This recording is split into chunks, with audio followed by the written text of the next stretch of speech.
me. All right, now what we're going to do is we're going to take a closer look at the actual anchor standards. Now that you kind of have an introduction to what those are, we will look very deeply at one particular standard right now, and then I'm going to model for you what we're going to do, and then we'll branch out and read the different standards more closely.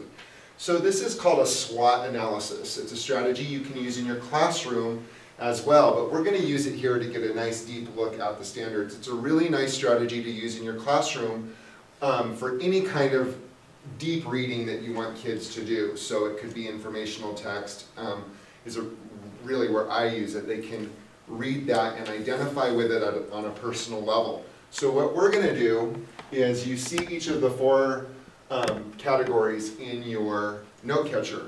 So you're going to identify strengths, weaknesses, opportunities, and threats that you see.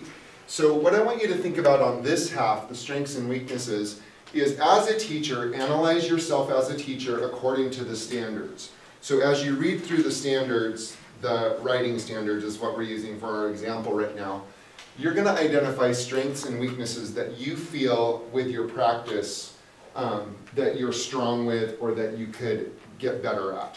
Okay? And so as you read through those writing standards, you're going to be thinking of yourself as a teacher. In my practice, is this something that's strong in my practice, or is this something that I could get better at? So as you read through those standards, you're going to be analyzing yourself and your practice. So for instance, can I borrow yours? I'm sorry. In the writing standards, write arguments to support claims in an analysis of substantive topics or texts using valid reasoning and relevant and sufficient evidence. Well, that is a mouthful.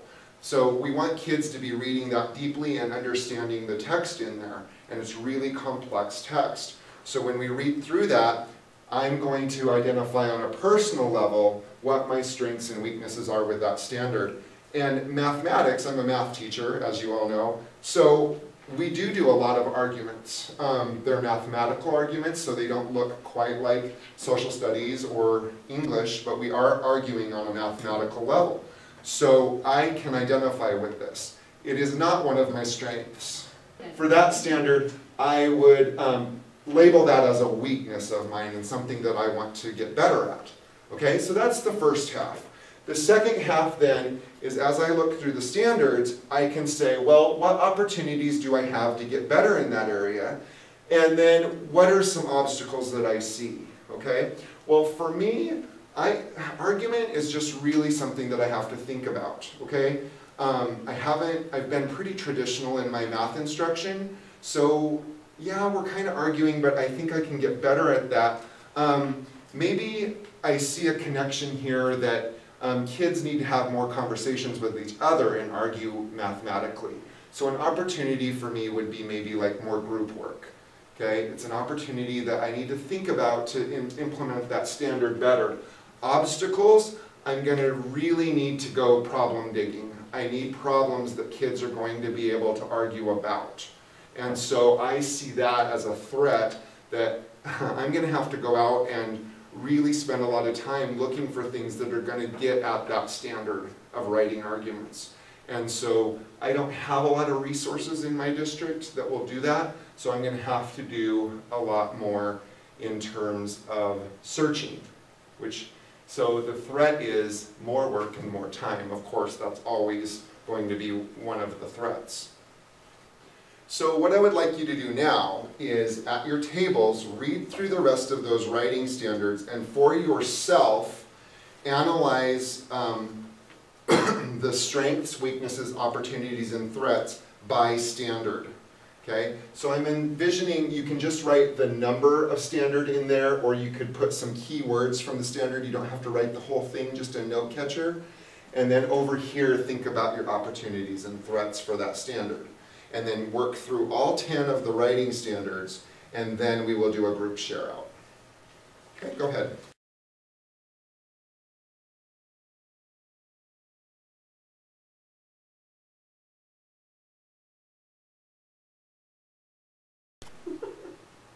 Okay, so now that you've had a chance to analyze your personal strengths, weaknesses, opportunities, and threats, we're going to debrief this. So you're going to have a group conversation, and you're going to, I have the bullet points up here, share the information that you are comfortable sharing from your individual charts. Okay, so one at a time you will share. As you're listening, you're identifying similarities to that person's strengths, weaknesses, opportunities, and threats. And then you're going to create a group SWOT chart at each table that would represent your group conversation. So if multiple people have the same opportunities or threats, you would put that on your poster. I'm most interested in the opportunities thing. I think that has some great potential for some good conversations about how you're going to go about implementing what you're reading. I think that has the most juice in it if you want to talk about it in that way. So you're going to have a group conversation, one person shares at a time, and then everybody else is identifying strengths, or patterns that you're seeing as well. You might want to put a star by there or check it so that you're tracking what that person's saying. So go ahead and start your group conversations. So maybe I'll talk about my Well, the one I wrote for strength was stability. Because I do that constantly. We have this district-wide assessment in I eighth grade. think the biggest thing I ran And to into prepare the kids is to I'm do excited that, about this, and I I think do there's this opportunities is of, finding relevant because information, I checking approach it it from for science and accuracy, political science. comparing it to others. And so We do I'm that thinking it's October in a 15th, wide variety of because I spent too much time on opportunities for rocks, and kids. so I'm So it thinking really this is really good is stuff. something but that I'm concerned that it's really I've going to pretty well focused on, and even found Um, multiple ways to evaluate a website. So particularly kids the can writing have where a you have the kids, way of you know, looking write at it. more Okay, formally. this We do is a lot of valid analytics website. and This we do a lot of group one writing. doesn't have an author, it doesn't make it invalid, but it makes it less Presenting more valuable to discussion. me because I could find the same So I information can see where that actually maybe someone sometimes told that they they've do some written it. very cool writing So opportunities. that's one of the things I see. And I have, I make multiple opportunities throughout the year, and combine some you things. know, and there's virtually I don't feel threatened at all by it. That's good. I actually, to piggyback off that, because I think we can add it as a pattern, because I had the fact that we are asking kids to back up their thinking with evidence, Right. so it ties with that. But one of the things I said as a weakness is how do we determine what that looks like for, how do we determine what valid and well-chosen looks like with little guys? So how do we start that conversation with them so that when they get to you, they're ready for a deeper level of evaluation of websites? So for me, it was, what does that look like more closely at elementary level? You're talking about number one? Yeah, I was actually, I was focusing on the second part of it where it said, Using valid reasoning and relevance. right, valid, yeah, valid and sufficient, because we're asking them for evidence to back up their thinking, their arguments, but whether or not, as they're little, they understand what valid and relevant means. But I think we need to start layering that in, so thinking about that. I think so much of it depends on your grade level that you teach and how much experience they have with writing, because I think, especially with littler kids, a lot of times you'll ask them to provide evidentiary reasoning and they provide a lot of opinions to support what they want to say rather than actual like evidence from a text or from a source. So I think that we really need to work on a systematic approach to writing and how it builds on throughout the grade levels. But it's definitely an opportunity then. Right, I mean, I would. huge opportunity to collaborate and come up with a means of how do we incorporate a systematic approach. Because what, for a third grader to say, this is good, I have my opinion why this is good, I like it, it agrees with what I'm thinking, but can they find a place where they would say, I read this in the text, and I read whatever text they're reading. Because my kids, 8th graders, they absolutely have to support it with. Okay guys, we're having some really great conversations. Don't forget about your poster, because we're going to be sharing those. So make sure you're writing some things down in that poster.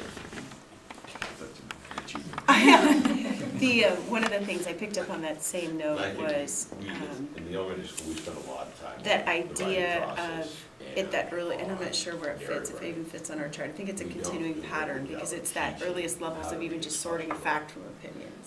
You know, can you read something and then decide as you're writing you know, what's the difference, and can you identify that, so. Well, and I think that's probably a strength of many teachers because we've been doing it for so long, even just doing like Venn diagrams of like what's fact, what's opinion. It's the building on that part that maybe we need to get better at, but I think we could probably include that as a strength. A mindset shift to where we're no longer And I think, stocking libraries, when every grade level so is doing I this thought thing. my biggest threat was providing. Because I keep telling teachers that are working with me in the Common Core, we have to give this at least clean material 8 to 10 years. The culture Seriously, shift, yeah. To make the whole cultural shift. Well, So maybe that's a threat, is time, and the feeling that we don't have a lot of time to get our students where we want them to be. Yeah, and the truth is, as long as we're gonna have students, we'll have that time. That's true, Until they right. stop producing children, we're good to go. I put actually as a threat teachers' comfort levels, but, and I also saw it as an opportunity. That's the one bad thing about, you know, how you can see it either way. But I, you know, because I said, oh, there's this chance to talk to teachers about That's what I thought too. informational writing and argumentative writing in a way that we haven't done before, but at the same time, one of the threats is how to make that a safe conversation and giving even teachers little bits to try to scaffold in their comfort level as they start to see that kids can do it. That's right, So. combined across. Well, and I think too, now of course, the elementary people, you already do this because I taught this in social studies, now we're gonna write about it in English. And we'll read about it in reading when the other big shift, and this is really, I think, a significant threat, in fact, I know it is that teachers and science teachers in middle schools, where they're departmentalized, are gonna have, okay, it says that they're gonna have to do 50% of the information reading in those other areas, other than outside of ELA. And I think that threatens a lot of people on lots of levels. Yeah, that's definitely a thing. Writing about it. We tend to do a discussion. Supporting our staff with the understanding what writing instruction can look like. Operate very effectively in electronic. And then they're gonna have to produce writing in those content They areas. have access to media. It's definitely an opportunity for the teachers to collaborate though and start working together and like taking each other's strengths and building on those strengths. So building on each other's strengths, I think, is probably an opportunity. Okay, guys.